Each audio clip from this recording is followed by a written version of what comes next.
Hi, for today's teardown we have this 1/over Airliner crew handset, telephone handset for communication between the crew and the cockpit, and also passenger address.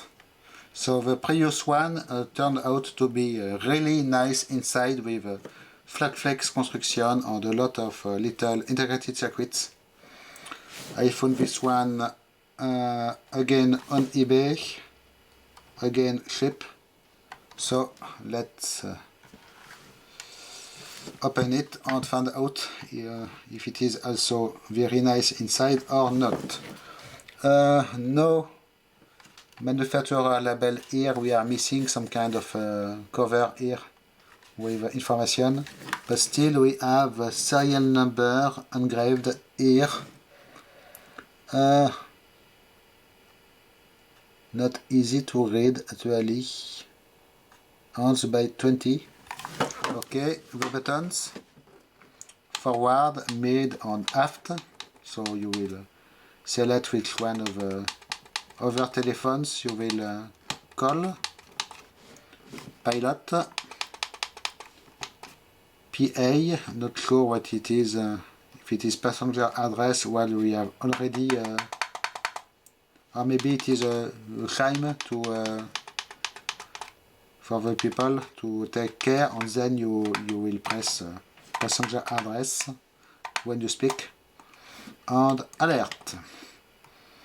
Okay, not sure if it squeaks 7000 directly or not. Squeak code. Springy cable, Alcatel connector here. It is a regular, some kind of regular DIN kind of, or XLR kind of connector. Interesting. Okay, and it looks like we just have two screws to undo. And I did not even prepare the correct screwdriver for the job.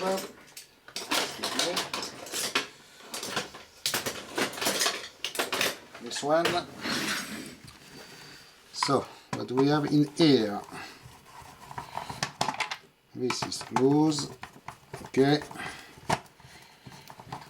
Static, sensitive or something. Two regular aircraft grade screws here. And at least it is not complicated to open. Let me undo this connector.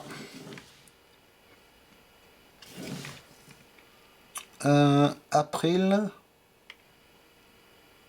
but it is not easy to read what we have after it. Looks like 91, but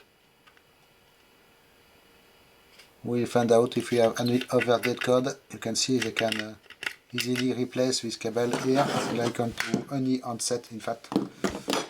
Okay, maybe we are missing a seal here all around. It is quite filthy, this thing. I guess I will clean it in soapy water before I put it back together. Okay, what do we have in here? We have one circuit board, apparently only one, static sensitive, but nothing particularly exciting. These cables here are secured to this part. The speaker here, at least I can undo this, just like a regular telephone speaker actually. In the telephone handset, we have something else here, and we have big screws here. Let me, okay, easy enough. This is coming off. Die cast zinc or aluminium, this speaker.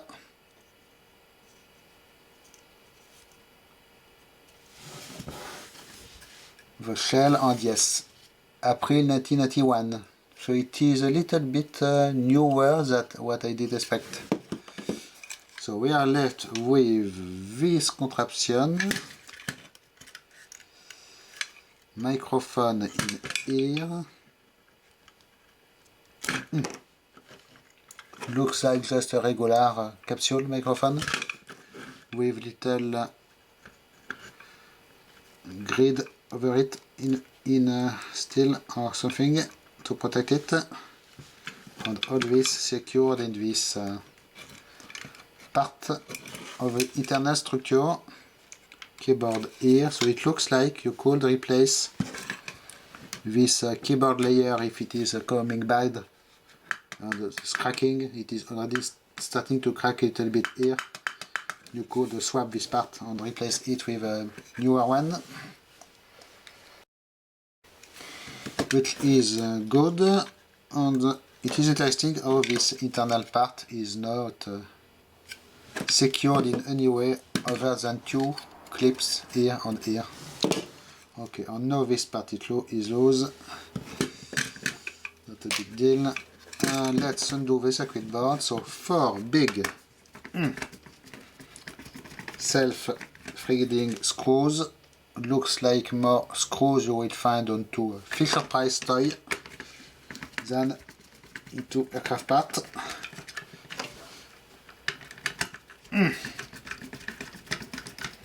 So I do not expect to have a lot of things, because you can see the solder points here.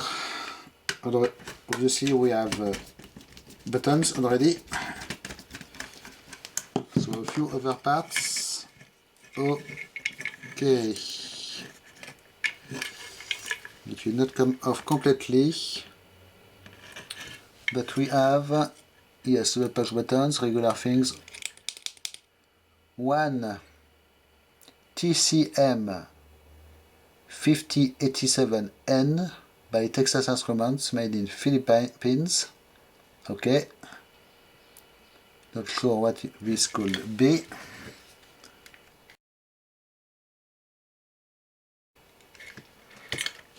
And a few passive parts, 2 transistors, 1 diode, okay, 1 crystal for it, here, okay, so maybe it is a tone generator or something. This board has its own serial number, okay. In here, nothing else except a separate another layer here of button, and yes, you can see, oops, oops, oops, yes, this thing is in bad condition. It is cracking out, so it is why you want to be able to replace this plastic film. But of course, I do not have a spare one. Okay, so, well, I guess it was a quick teardown. Something else here, probably, I guess, reed switch that will be attracted by a magnet when you put the handset on hook or something like this to detect if it is on hook. Most probably it must be this. Okay, so not the best device. The other one was a lot better. I am even wondering if I will keep it or not, this thing.